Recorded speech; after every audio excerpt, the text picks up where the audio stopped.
Hello everybody and welcome to Fenrir 3. Today we're going to be running through a medium difficulty mission to hunt down and kill 2 Terminid charges.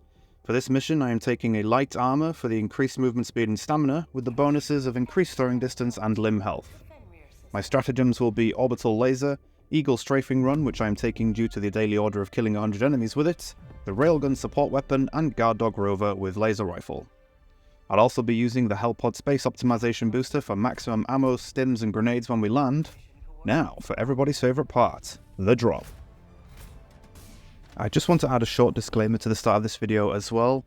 So on the 6th of March there was a considerable patch released for Helldivers 2, which focused a lot on rebalancing and fixing bugs and that kind of stuff.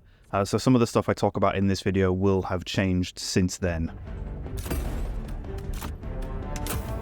Hellpod launch initiated.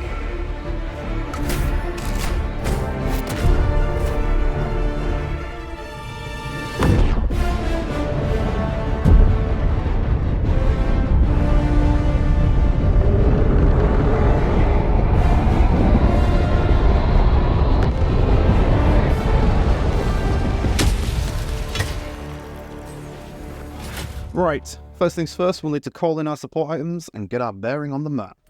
Usually when I'm picking where to drop, I like to go for the side objectives first. Most missions you'll only really see one of them marked on the map, and depending on the difficulty of the mission you might have 2 or 3, maybe even more sometimes. I like to go for them first because they're quite quick and easy to complete the majority of the time. And the only reason I'd avoid them is if, say, there's a bunch of enemy patrols or nests in the area, and you can usually tell if there are because there'll be little red circles on the map when you're trying to pick your drop location. And the first thing we see is a hidden cache.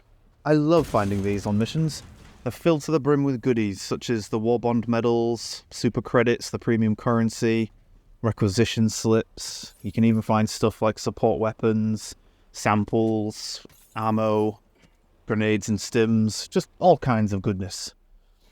One thing to be aware of with these is most of the time they are going to be shipping containers that are hidden underneath the buildings. With these you will need a grenade to blow the door off, and these containers will either be red or blue, and then on occasion you will also see these special ones that's basically just a giant bunker door that has a button on either side. Sadly with those you do need 2 players in order to open them, so if you're soloing missions you won't be able to open these ones, but to be fair they don't contain anything even more special than the shipping containers. They're just the standard ones, they just require 2 people. Now we're going to head over to our first side objective, a data upload pod. These are probably the easiest side objectives to do, as all they require is a quick stratagem input that's quite easy to remember. Once you've done it a few times you're going to know it off the top of your head, and it's about a 60-second wait to complete it as well. The mission does say for this side objective that you need to defend the player whilst the data is uploading, but I don't think I've ever been attacked whilst doing this particular side mission. Maybe as you climb the levels in terms of difficulty, you'll start getting attacked, or that maybe the data upload will take longer, but I've never seen it up until about challenging difficulty, so we'll see what happens. Now, I would also like to add that for future videos, I will be cutting out a lot of the travel time between missions and objectives. The reason why I want to do this is that I uploaded a video about a week ago, which was my first mission walkthrough. I think it was an easy difficulty Brood Commander mission, and that video was a good 30 minutes long, and I will say that a good 10 to 15 minutes of that video was just me running around and just looting things and not much combat, you know, just kind of like dead air almost. And I don't really want to have that filling up video time. You know, I don't want to make you guys sit through a 30-minute video of just me running around not really doing anything. And the thing about these types of missions as well is that the locations of your side objectives, your hidden ones, and your hidden caches are going to be random almost every single time. The game seems to utilize a fair bit of RNG when it comes to where stuff spawns on the map when you drop in, so a full walkthrough isn't going to help you in terms of being able to find things. You know, you're not going to be able to find the same hidden cache that I do and find the same items inside it. I do believe that it's random almost every time. And with these videos, I do want to keep them as mainly objective focus and combat focus, so that you guys can see how difficult some of the objectives are compared to others when it comes to higher difficulty content, especially if you're looking at soloing it like I do, and also so you can see what different enemy types are like as you're climbing those difficulties as well. so here is the other type of hidden cache that I wanted to show you guys. I'm glad that we managed to find another one on this mission, especially one of this type. Now, these, I have no idea what they're called. They don't seem to have a name when you look at them. I like to call them Liberty Pods. The reason why I call them that is because they look like some kind of escape pod or some kind of maybe a resupply pod that's been sent down from a ship that's in orbit, and I call them Liberty because you have to salute them in order to get them to open. The door pops off and you can loot the goodies inside. These goodies range from requisition slips, war bond medals, and super credits. Sometimes, if you're unlucky, you can get support weapons in there as well, but I would say that for the amount of time I've played the game, they are exceedingly rare. I've probably only ever seen about 5 to 10 of them, and this is someone who's done nearly 100 missions, if not more. Main objective near your position. And here we find our first main mission objective, the first charger on our list of chargers to kill today. Now, one thing with this type of mission, the hunter missions, where you're sent down to the planet's surface in order to kill a certain type of enemy, or a couple of them, I've noticed over a few of these missions that they usually spawn in one of two locations. So when you look at the minimap, you're going to notice the main mission objective marker, and then you're going to see an orange circle around that marker, which is the location for where that objective can spawn, or where that enemy can spawn. And you'll also notice that if you haven't uncovered the fog of war for that, you'll see a couple of red spots on the map, which are going to be enemy nests for the Terminids or the production facilities for the automatons. So the first place where you can usually find these objectives is their nests. I've seen more than I can count spawn inside a medium or large sized bug nest where the charger will literally just be sat in the middle of it. The same with a Bile Titan as well. I haven't actually seen a Bile Titan anywhere else other than in the middle of a big nest. So, as long as you can see those red circles on the minimap, you'll probably find the objective based there. And the other place that for both automatons and Terminids is that they can sometimes spawn inside an old human compound. And there's been a couple of times where I've run up to a human compound, I've seen a big circle of buildings, and then a charger just sat sleeping in the middle, having absolutely no idea that I'm about to shove several rockets up his backside, or maybe a railgun or two.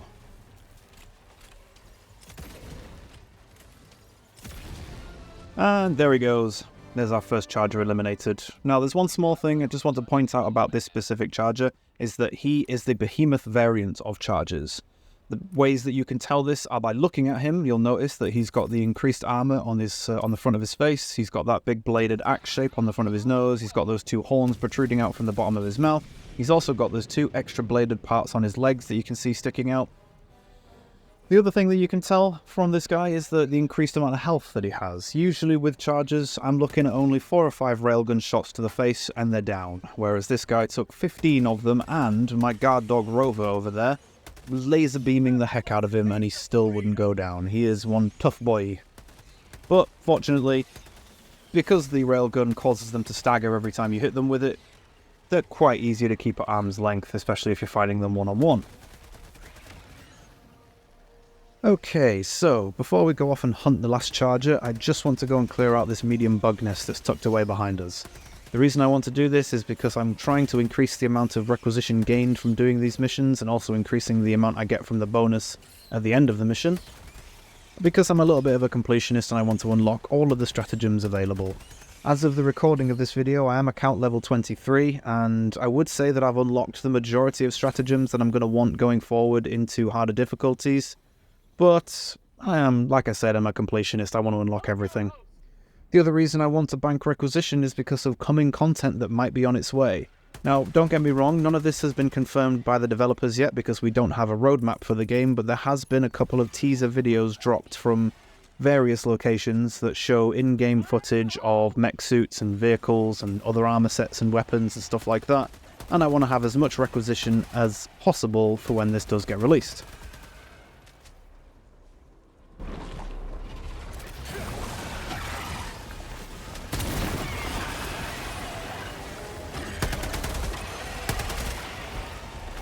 Have a taste of democracy!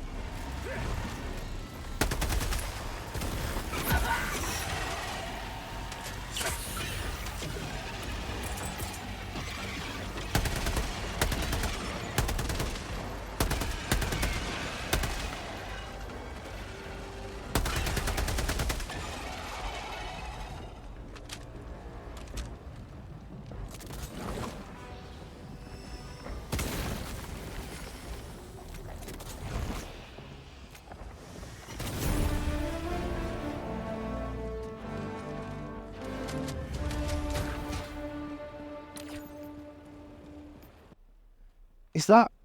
Yes, it is. Perfect. Okay, so this is our hidden objective on the map. This is a SEAF or SEAF, however you want to pronounce it. It's an artillery gun. And with this one, all you have to do is activate it, let the gun load into position. You have to arm it with 5 shells, which you can find scattered around the area. They will be located around the artillery gun itself. They'll also be in some of the little entrenched areas and the cargo container areas. They're basically just scattered around the place. You need to find 5 of them and load them in. You can pick any 5 from the ones that are there. I think in some missions I've seen only 5 on the floor, and some missions I've seen up to 10. There are varying different types of them as well, so you can pick and choose which ones you want if you do have more than 5. And the way I believe it works is that the first shell type you load in there is the first one that you call in. So if you say load in 2 HE or 2 high explosive and then a napalm and then 2 static fields, the first 2 that you call in will be high explosive. The third one you call in will be static, will be napalm, and then the last 2 will be static fields. And I love this thing. I love this thing because it's just another stratagem you can call in, and I believe it's one of the few stratagems you can still call in even after your destroyer has left orbit. I might be wrong about that. I've never actually tested it, but it would make sense considering it's a ground weapon that you can still fire, and you don't need your destroyer in orbit in order to call it down. But I haven't tried that, so we'll have to test that in future videos.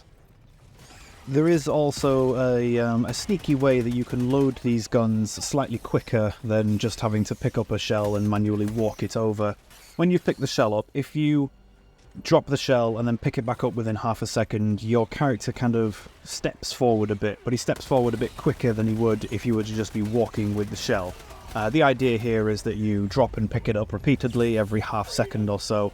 You might even be able to drop it after about a second and pick it up after about a second to gain that speed boost even more. It basically helps you load the shells in even quicker or cart them over to the gun even quicker. The way I prefer to do it is I prefer to just grab all 5, dump them by the loading bit, and then just shove them all in at once. It just seems to be the quickest way of doing it.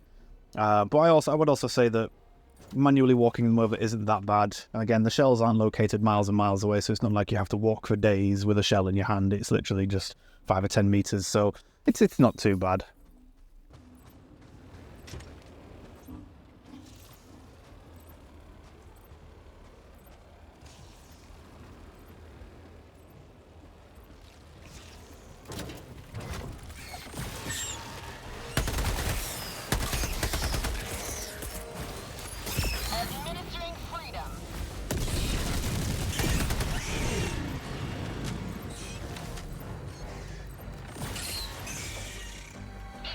Returning to destroyer for resupply.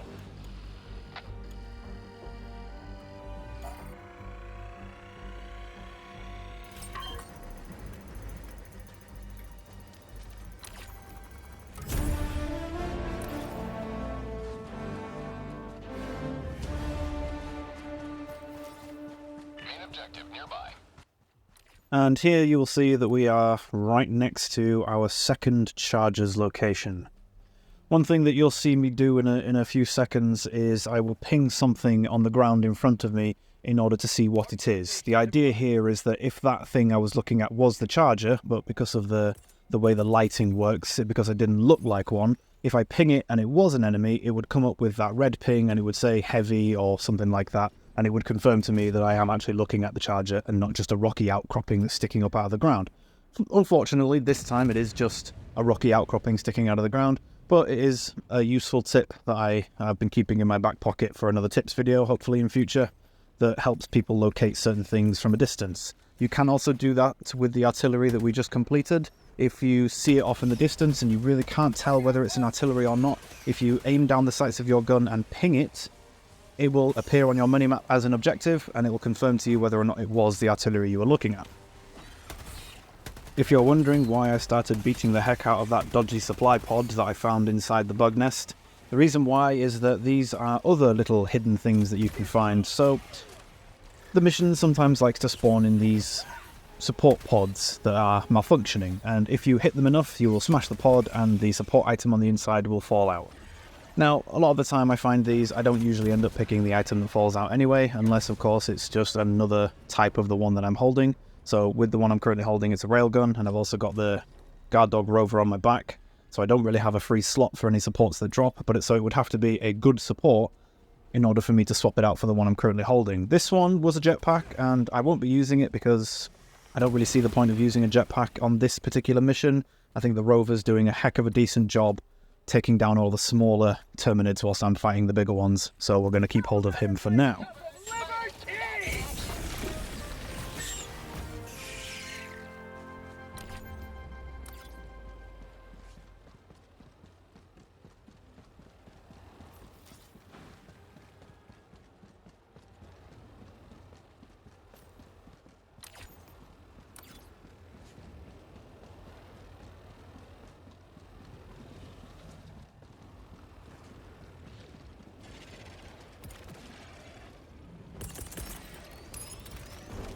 Attack underway.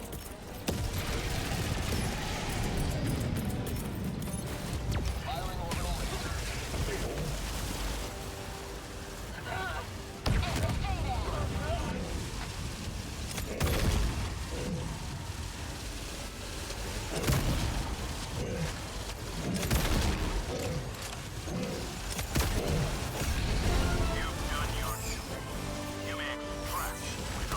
High priority target neutralized.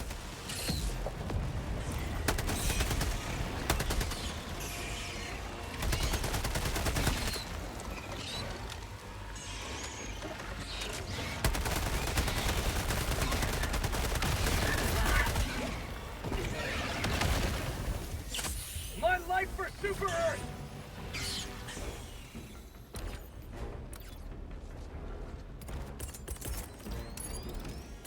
Delivering payload.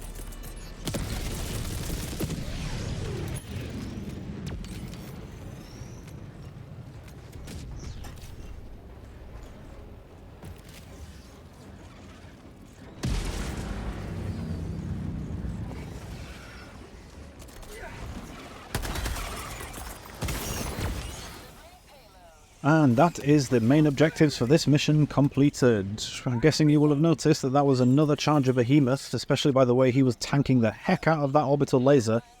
Usually I don't see them last that long, but again, Behemoths do have a lot more health and armor, so he was a tanky boy.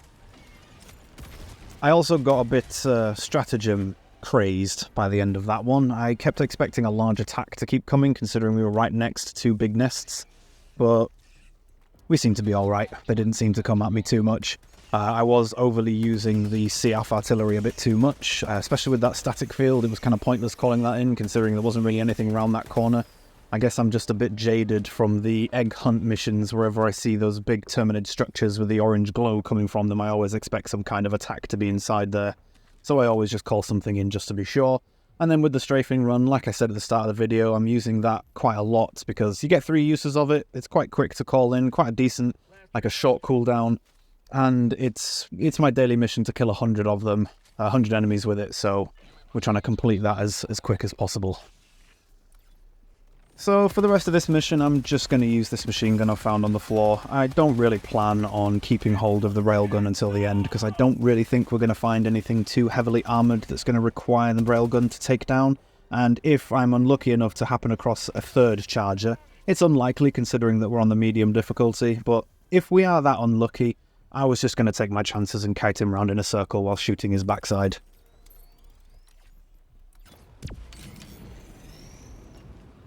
Last reload.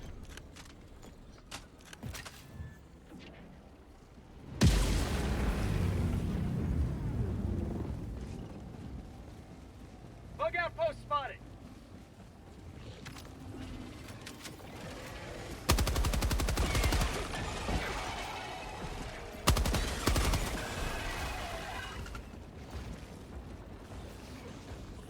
Throwing grenade.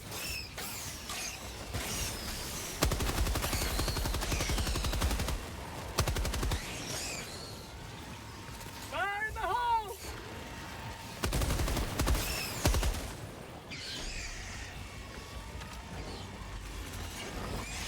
How'd you like the taste of freedom? Super Earth's finest back in action.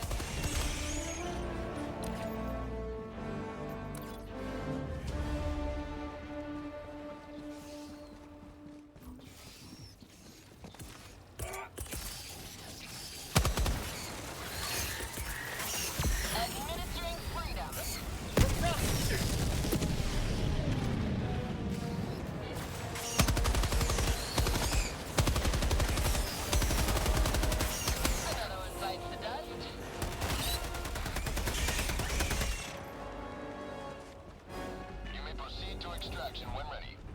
Tagging map, southeast.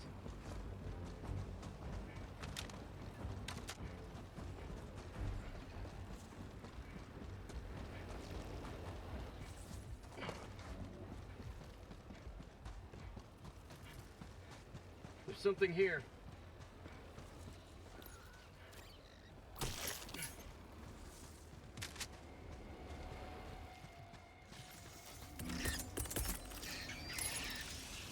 Administering freedom.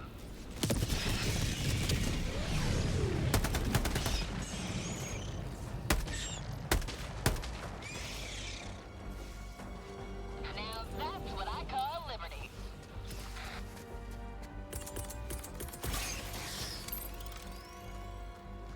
Firing orbital laser.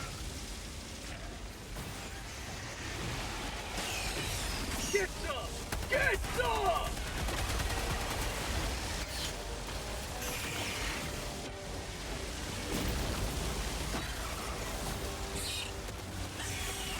Mark outpost!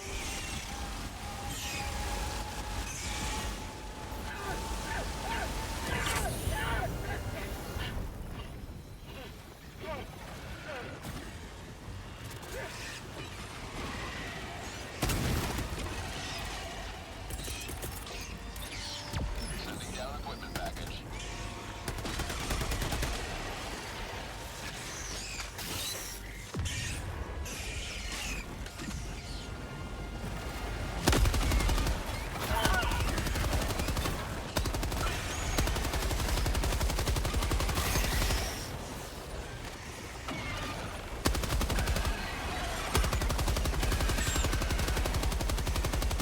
They hello to democracy!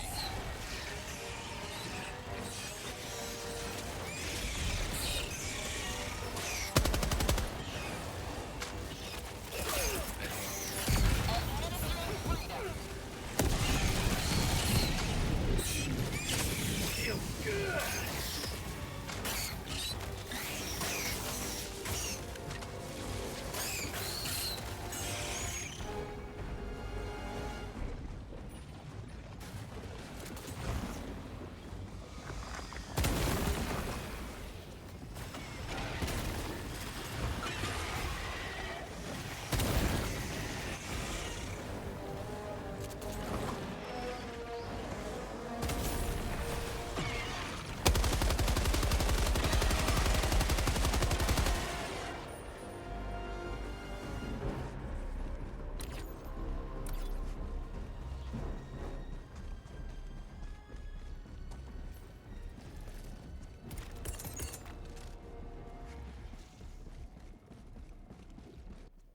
So now we're going to make our way over to the extraction point. I was thinking about clearing out that last bug nest that's in front of me, but I decided against it because I didn't have any grenades. I didn't want to go back and get any more of that resupply. I couldn't even remember if I had any supply boxes left on that resupply. And I didn't have any stratagems that were available. I even tried to call in a resupply as I approached the nest and realized it was still on cooldown, and I didn't want to stand around and wait for 2 minutes just to call it in again, so I decided against it on this mission. Sometimes if I did have the available grenades or stratagems, I would just clear it out, get the extra requisition and bug out, but I decided not to on this one just for time-saving purposes. Extraction shuttle inbound.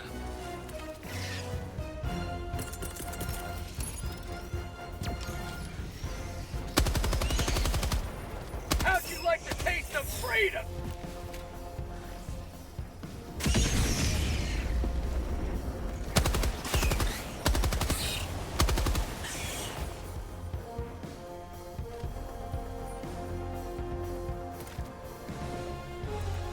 ETA T-minus 1 minute and 30 seconds.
Out of ammo. Eagle 1 returning to destroyer for resupply.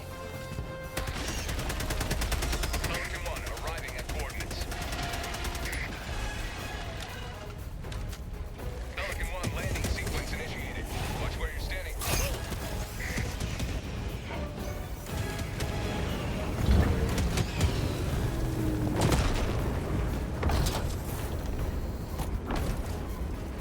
Extraction complete. Pelican 1 beginning ascent.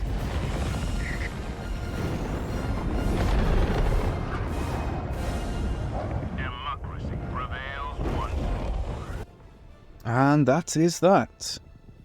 Thank you everybody for watching. I hope you enjoyed this content. Please let me know in the comments down below if there's anything you think I should do differently, or if there's anything I could have done better. I'm always looking for feedback on my videos currently, as I'm only just getting started with this whole YouTube thing, and I want to improve in any way, shape or form. Please don't forget to like and subscribe, and I'll see you in the next one.